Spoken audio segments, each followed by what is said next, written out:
as I go deeper into meditation, I walk away from samsara. I walk away from the thoughts.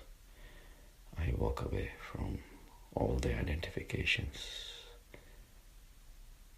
with the people that I know, I love, I cherish. All my possessions, I walk away and I go on the journey of awareness, consciousness. I'm fully awake, fully alert, and immersed in the light of consciousness,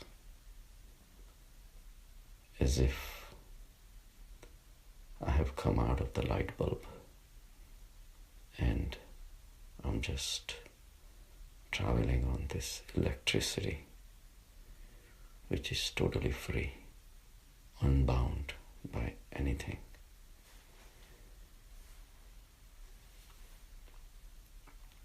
This bright awareness,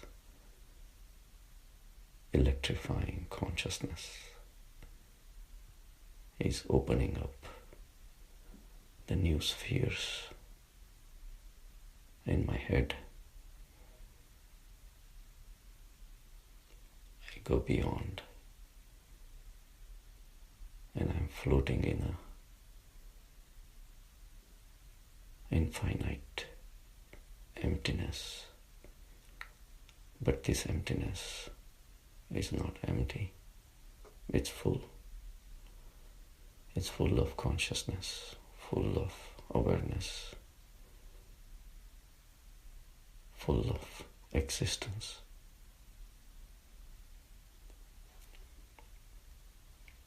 I start questioning what is real. What I'm feeling, is that real? Or what I used to feel when I was immersed in the samsara, was that real? Well, I have to conclude between the two, what stays is real. What disappears can't be real. As I was talking to another patient of mine yesterday, a guy from Nairobi, interested in what is spirituality. And I remember the example I gave him. I said, we are in a room. Room is room because of the emptiness in the room. If I remove the emptiness, the four walls will all collapse, stick to each other, and will lose its functionality. So what is more important, the emptiness or the walls? One more step. We discussed further. If I remove the walls, what happens to the emptiness? The emptiness still stays, but the walls are removed.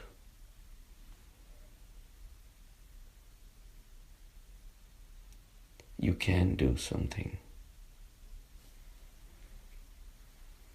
with the walls. They can be destroyed. Emptiness cannot be destroyed.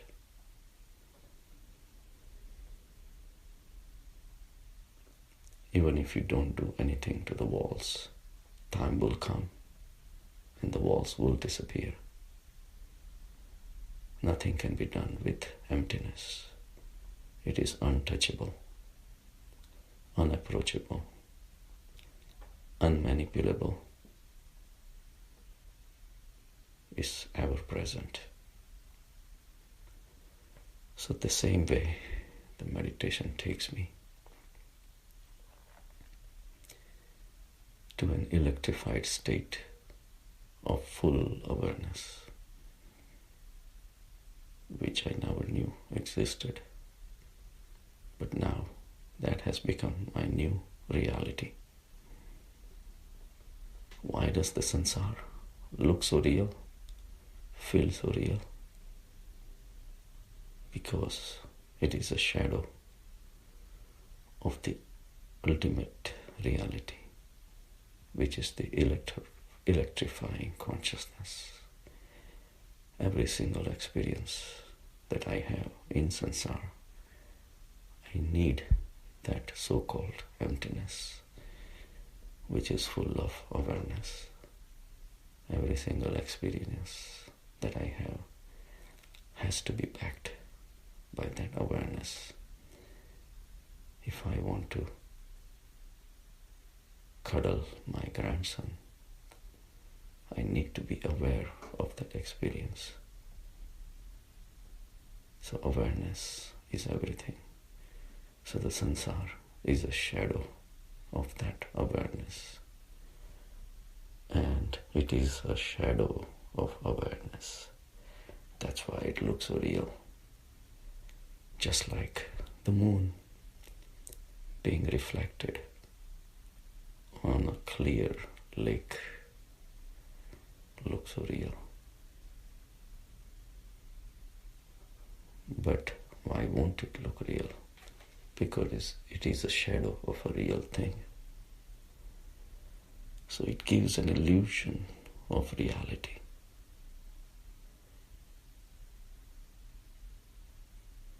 If we get lost into the shadow, we never reach the reality. But if we pursue it through the meditation and reach to the reality state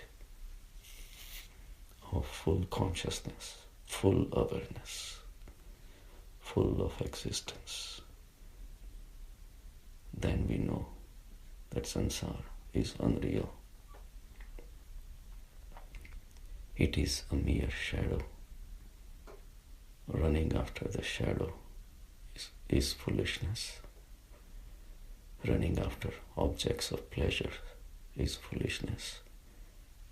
Running after people you love is foolishness. Nothing can be yours. Nothing has ever been yours. Nothing will be yours, because it's only a shadow touching the reflection of the moon on the water. It's not gonna do anything. You're gonna come back empty-handed. Going to the moon and touching the moon is real. The pleasures that we are seeking from the sansar,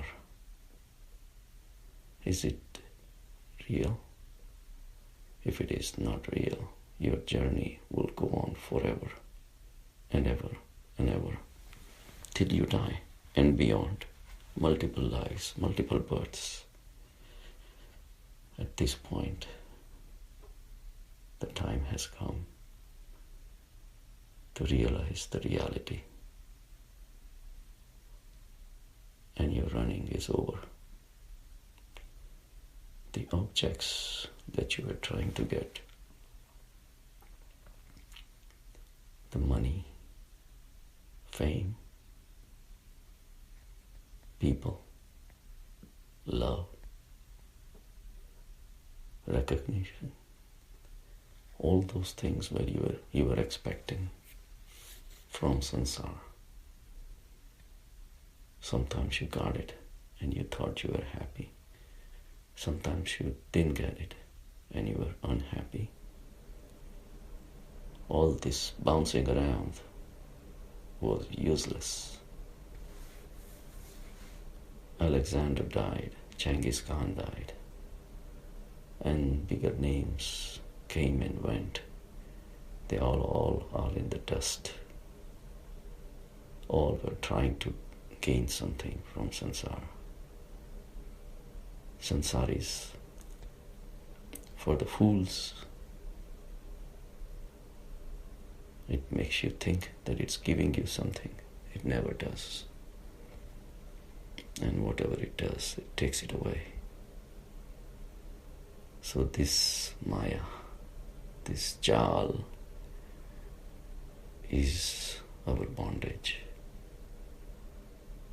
The only way to break the bondage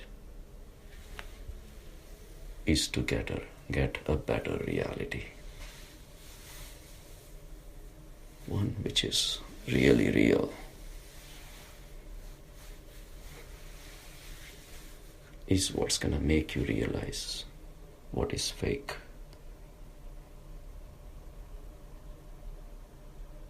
I had another patient who has been obese, diabetic,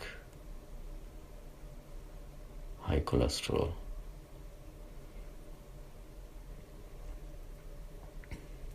on a track to meet death pretty soon. I spent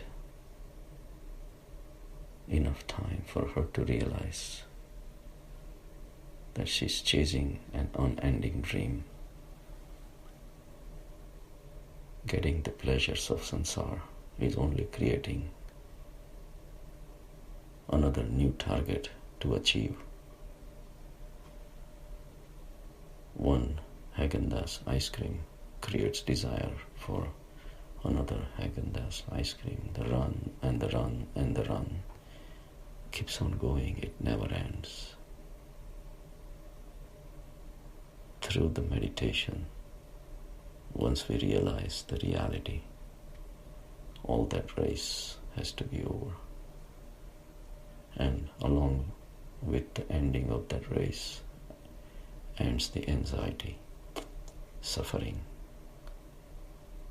greed, moh, maya, mad, krodh.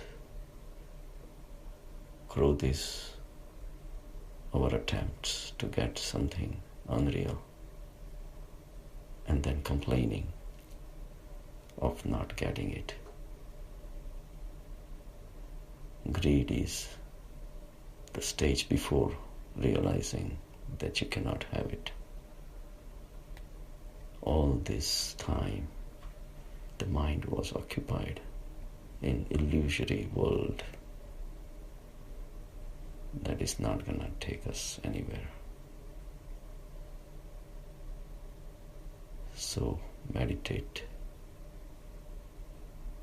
Come face to face with ultimate reality. Settle down in it. Go deep in it, because that's your home. Have a good day.